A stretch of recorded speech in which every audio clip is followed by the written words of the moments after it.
yoo usnes naman usisiftu ni calliseenus naman callisiisu jechuudha wanni keenya kun gaafa oromoon laaffatu khara hedduun harki itti laatamaa jechuudha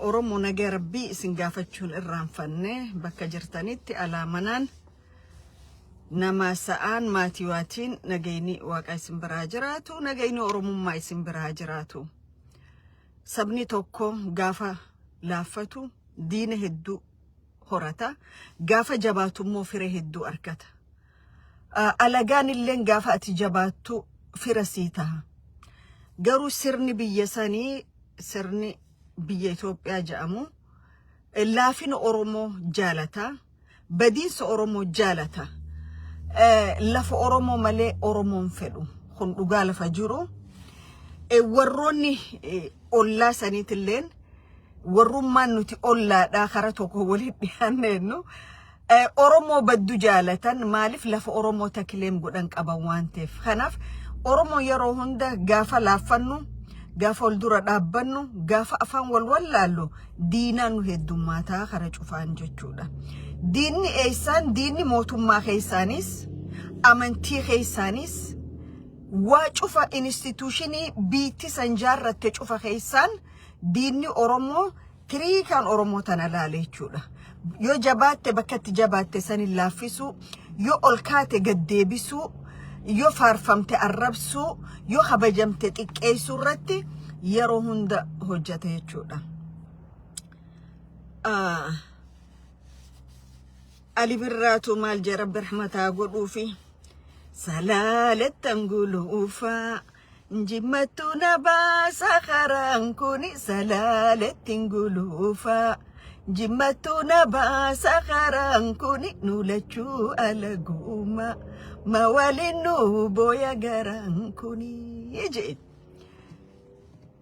maal irraayin kana jee waan amma deemaa jiru irratti institutionin amantiin biitti san qabdu yoo oromoon arrabsine jiraachuun dandean kana dhuga walii himna amantiin fedhe ta biyya san keessaa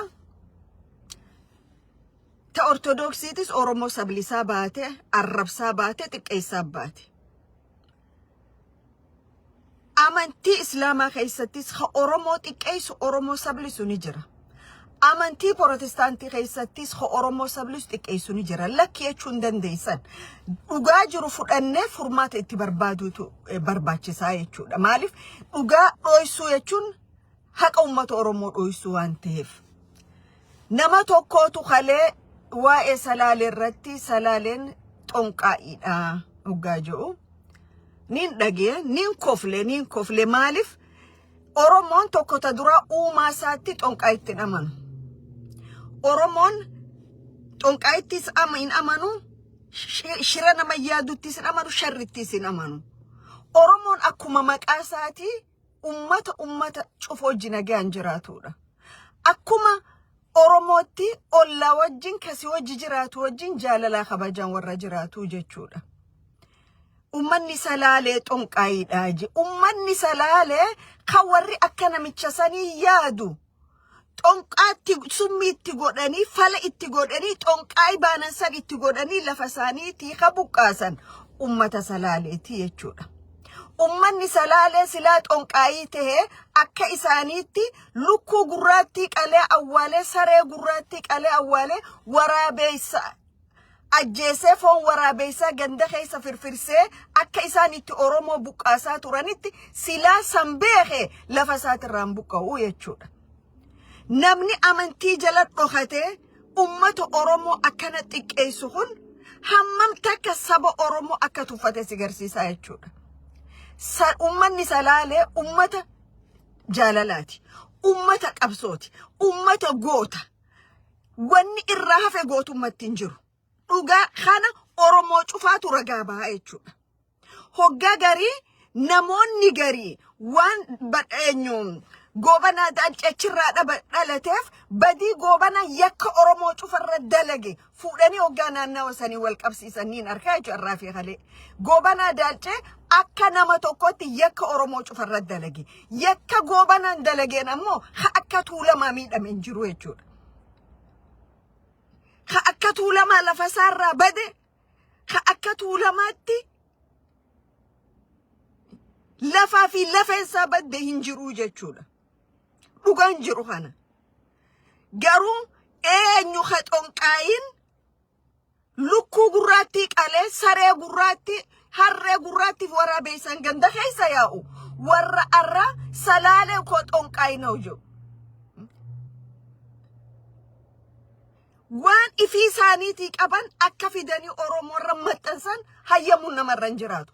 Biitti san silaa sirna qabaatte silaa mootummaa qabaatte. Gaafa abbootiin amantaa akka fedhanii gabbahanii Oromoo arrabsan. Kaan amantii Ortodoksii keessa taa'ee Oromoo sheek yellowum. Kaan achi taa'ee Islaam migib beet baza. Kaan achi kun tartiibaan saganteeffame waan Oromoo irra deemuu jechuudha. Garuu maal keessa dhufne bara hantuunni leencaan waaja'u keessa dhufne jechuudha. Bara lukkuun qeeransaan waayettu keessa dhufne jechuudha. Mooraala kamiini ummata salaaleetiin namni gadheen kun waayachuu danda'a. Gootummaa kamiin dandeettii tamiin ummata salaalee gaarummaa isaatii fi gootummaa isaa guutuu Oromootiin ragaa baafi jechuudha. Ummanni salaalee akkamitti kamiidhame ni beeka sirna san keessatti. Akkamitti kafacee ni beeka. Akkamitti akka callee citee bittinnaawe if beeka jechuudha. Kan dhufu cuftee ummatuma kanarratti afaan bane. Kan dhufu cuftee ummatuma kana awwaajee. Laata ummata kana completely lafa sanirraa balleessuutu yaadame. Character assassination amma duratti irra gaggeeffame bifa adda addaatiin garuu recover godhe san keessa. Ka recover godheenis gatii gootottan isa keessa bahanii wareega kannaniif.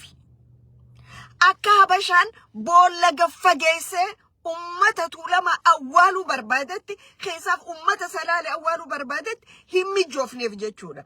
Maaliif lakkuma isaan boolla qotanitti laftisan gootan biqilchite jechuudha. Gootan eenyummaa isaaniitiif dhaabbate. Gootan sirni dargii fuudhee summiidhaan mana hidhaa keessatti ajjeese. Gootan sirni dargii fuudhee fannise.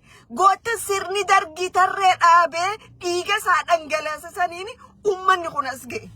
Malee gadheen charchii keessa teessee maqaa amantii qabatte ummata kana qubalaachuu mooraala tokkoon qabdu jechuudha.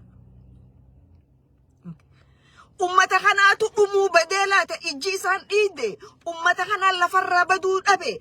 Ummanni tuulama, ummanni salaale haga Oromoon jirtu ni jiraata. Gaafa Oromoon badde qofa baduu danda'a jechuudha. Kanaaf gadhoota maqaa amantii jala dhokatanii ummata Oromoo amantii fedhan keessaa jiraatanii.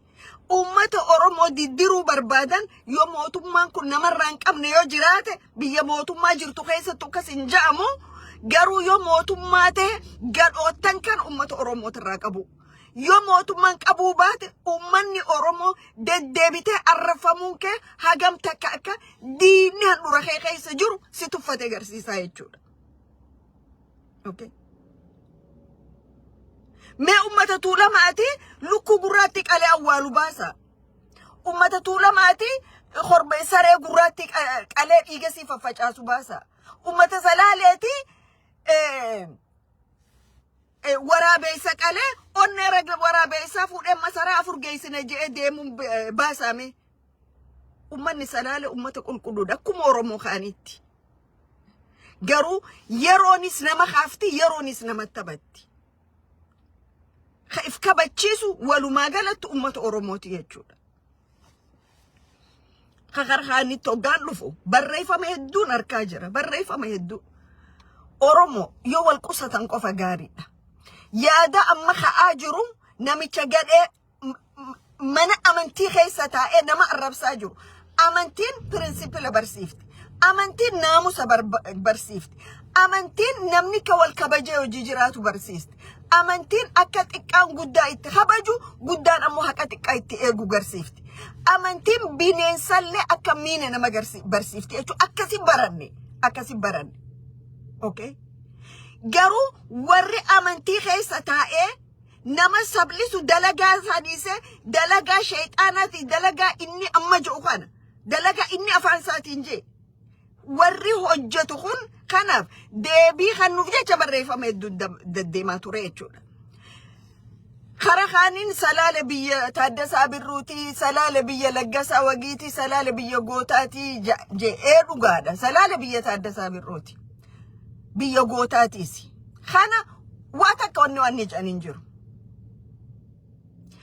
Dur naannaa wanuti dhalannetti ni dhudhufanii buucaan deemmatan. Buuca yoo isaan tuuyixe malee naman tuqan. Salaale buucaan deemmatti hin dubbatinaa jedhan. Namni harkarra kaa'u hin jiru. Ni dhiyeessan wajji jiraatan ni nyaachisan ni obaasan yoo naggadaa dhufanii illee. Garuu yoo ati itti buute, yoo ati meeshaa inni naggadachuutti deemutti itti buute, qabeenya isaa yoo buute sin dhiisu. Kana naannawaan an dhaladheettis beekama, naannawa biraatti akkasuma beekamaadha jechuudha. Warra kanaaf deebii kan namuu jedhamee hoggaa barreeffamni akkasii barreeffamni san dura dhaabbatu. San dura dhaabbatu yoo goota taatan maaliif faannoo ofirraan dhorkine yoo dhuga salaale gootummaa kanaa qabaate maafirra faannoon dhorkine ka jedhuutu jira. Faannoon kaaba shaggar qofaa miti ka miidhaa jirtu. Faannoon Wallagga bahaatis miidhaa jirti. Faannoon Soomaalii daangaa Oromiyaa bahaatis miidhaa jirti. Faannoon Soomaalii Isaab daangaa Dirree Dhawaatis miidhaa jirti. Akkuma faannoon naannawa cufa miidhaa jirtutti naannawa kanas miidhaa jirti jechuudha. Maaliif naannawni kun qoftiin keessaa baafamee dubbatamee jechuun barbaada. Biyya Abishee Garbaa faannoon waa meeqa godhaa hin jirtu.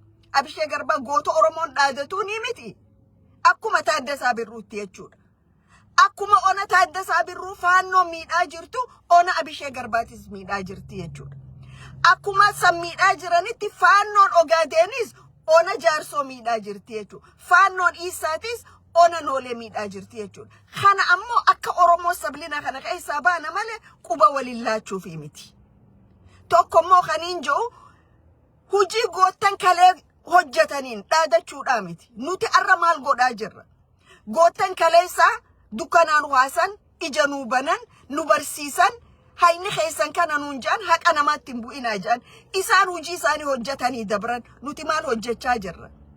Goottan kaleetiin dhaadannaa amata dhufaa dabra. Ilma jaarraa abbaa gadaa yennaa odoo dangaan isaan caphaa jiru. Ilma mul'isa abbaa gadaa yennaa odoo cinaasan dhiigaa jiru. Ilma Waaqoo guutuu yennaa odoo baala hangi tokko shiftoota Ogaadeenii kan namee Oromoon achi dhumaa jirtu.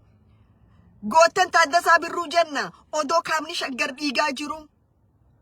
Goota Hassan Alii yenna odoo Walloo booyaa jiru. Goottan Dhihaa yenna odoo faannoon fixaa jirtu. Ilmaan Baaroo Tumsaa